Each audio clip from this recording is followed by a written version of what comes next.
Puji syukur kita panjatkan kepada Tuhan Yang Maha Esa, yang kami hormati Ibu dosen kami, Ibu Mutia Ferliani Balkis, SSI, MSI.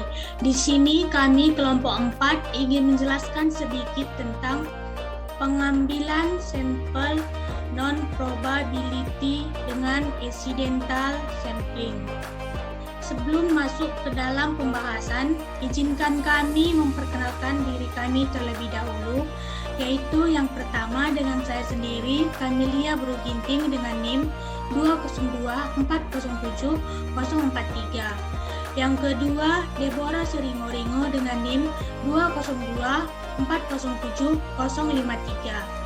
Yang ketiga, Agnes Setia Berupandia dengan NIM 202407063. Dan yang keempat yaitu Arga Putra Sembolon dengan NIM 202407059. Yang kelima, Richard AP Simbolon dengan NIM 202407075.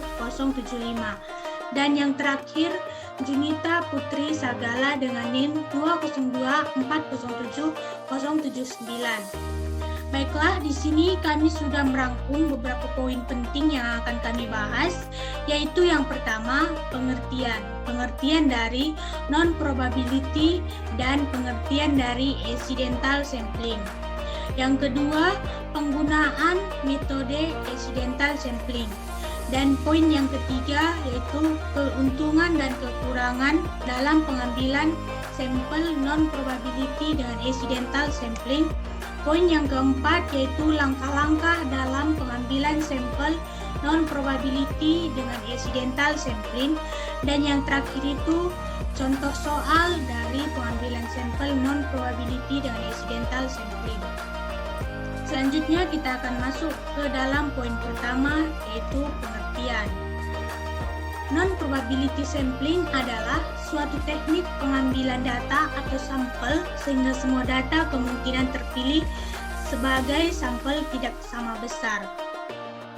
Berdasarkan kebijakan peneliti dalam menentukan elemen sampel yang akan digunakan pada non-probability sampling ini, elemen yang digunakan mempunyai sifat tidak menentu.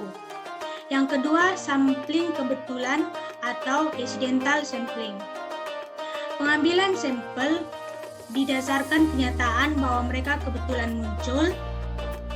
Misalnya, setiap pengguna jalan tol, maka peneliti mengambil sampel dari orang-orang yang kebetulan melintas di jalan tersebut pada waktu pengamatan.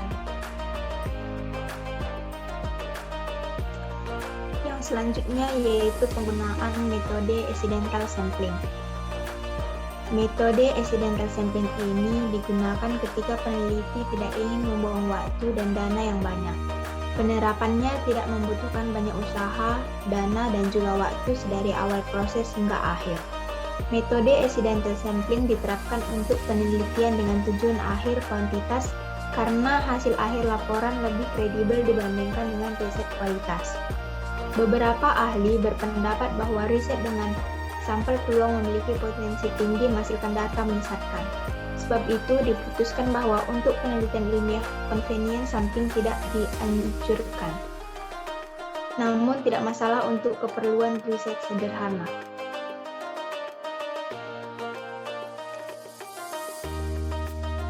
Keuntungan dan kekurangan pengambilan sampel dengan accidental sampling. Yang pertama, keuntungan. Keuntungan yang pertama yaitu accidental sampling merupakan teknik yang sangat hemat bagi peneliti, baik dari segi tenaga maupun dana. Penerapannya tidak membutuhkan banyak usaha maupun memerlukan banyak uang dari awal proses hingga akhir. Yang kedua, convenience sampling. Memberikan kebebasan terhadap peneliti bersangkutan untuk menentukan sampel yang dirasa paling memenuhi syarat, sebab analis tidak terikat dengan kriteria sampling tertentu. Yang ketiga, metode sampel peluang tidak memerlukan durasi yang lama karena pengambilan sesaat sehingga memudahkan pemilihan anggota sampel. Yang keempat,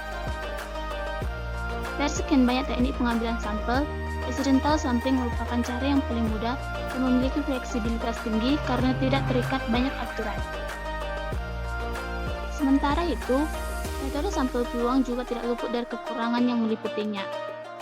Adapun kekurangannya yaitu yang pertama, hasil penelitian menggunakan teknik accidental sampling tidak terlalu akurat sehingga kurang dapat dipertanggungjawabkan. Yang kedua, analis yang memilih metode ini biasanya tidak terlalu serius dalam mengerjakan penelitian, hanya mengejar ketetapan waktu penyelesaian riset. Yang ketiga, lebih cocok diterapkan untuk penelitian dengan tujuan akhir kuantitas karena hasil akhir laporan lebih kredibel dibandingkan dengan riset kualitas. Yang keempat, accidental sampling terlalu rentan dalam kebiasaan analis. Mayoritas penelitian dengan teknik tersebut menghasilkan kesimpulan yang berpihak. Dan yang terakhir, hasil penelitian dengan metode convenience sampling ini lebih sering ditolak daripada diterima. Alasan yang dikemukakan adalah karena accidental sampling dianggap sebagai bentuk ketidakseriusan analis bersangkutan dalam menyediakan informasi bermanfaat dan akurat, khususnya untuk publik. Namun beberapa langkah yang kami temukan dan kami baca melalui beberapa buku. Yang pertama, langkah-langkah pencarian sampel. Yang pertama, pengambilan sampel dengan peluang objek dan sumber yang terintegrasi yang dapat dilakukan oleh siapapun selaku peneliti dan individu tersebut bebas memilih target sampling tanpa batas kriteria khusus. Kedua, mengidentifikasi proporsi masing-masing objek yang diteliti atau bergantung pada persentase kemungkinan dan kesediaan objek atau subjek untuk menjadi sampel penelitian. Peneliti tidak menekankan pada tujuan sampling melainkan pada kemudahan proses riset sehingga tidak menetapkan kriteria khusus atau rumit tentang sampel. Ketiga, melakukan analisa. Peneliti dengan sengaja memilih sampel dari populasi di mana informasi yang diperlukan bisa didapat dengan mudah dengan teknik accidental sampling, baik melakukan secara langsung maupun melalui kuesioner. Keempat, membuat kesimpulan dari pengamatan objek yang diteliti atau mengumpulkan hasil objek atau pengamatan yang sudah dilaksanakan. Selanjutnya akan dilanjutkan teman saya. Selanjutnya contoh soal pengambilan sampel dengan accidental sampling. Berikut adalah contoh pertama dari penelitian dengan accidental sampling. Yang pertama ada judul, yaitu jumlah pengunjung minimarket A. Yang kedua kriteria sampel, yang dimana ada 3 bagian. Yang pertama ada pengunjung minimarket A. Yang kedua tidak ada batasan usia, gender, dan spesifikasi lainnya. Yang ketiga datang berkunjung antara pukul 16 sampai 20 WIB atau peak house konsumen.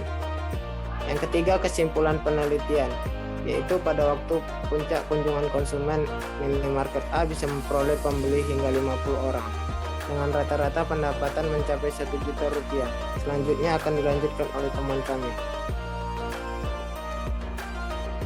Selanjutnya contoh lain dari accidental sampling.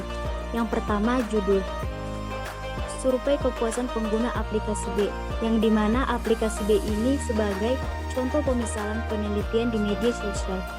Yang kedua, media sampling, jejaring sosial media populer yaitu dengan menggunakan Facebook dan Twitter sebagai penelitian. Yang ketiga, kriteria sampel. Ada 2 cara, yaitu yang pertama, semua pengguna sosial media Facebook dan Twitter yang dapat merespons survei. Yang kedua, pernah dan masih menggunakan aplikasi B. Yang keempat, metode sampling. Peneliti membuat jajak pendapat terbuka di Facebook dan Twitter dengan pilihan jawaban ya atau tidak. Dengan pertanyaan, apakah pengguna merasa puas dengan aplikasi B? Yang kelima, durasi survei. Di sini peneliti membuat durasi survei selama 3 hari. Yang keenam, kesimpulan akhir. Kesimpulan akhirnya 45% pengguna menyatakan ketidakpuasan mereka terhadap aplikasi B, sedangkan 55% lainnya menyatakan puas. Angka ketidakpuasan pengguna tersebut dapat dijadikan acuan bagi developer untuk melakukan perbaikan aplikasi.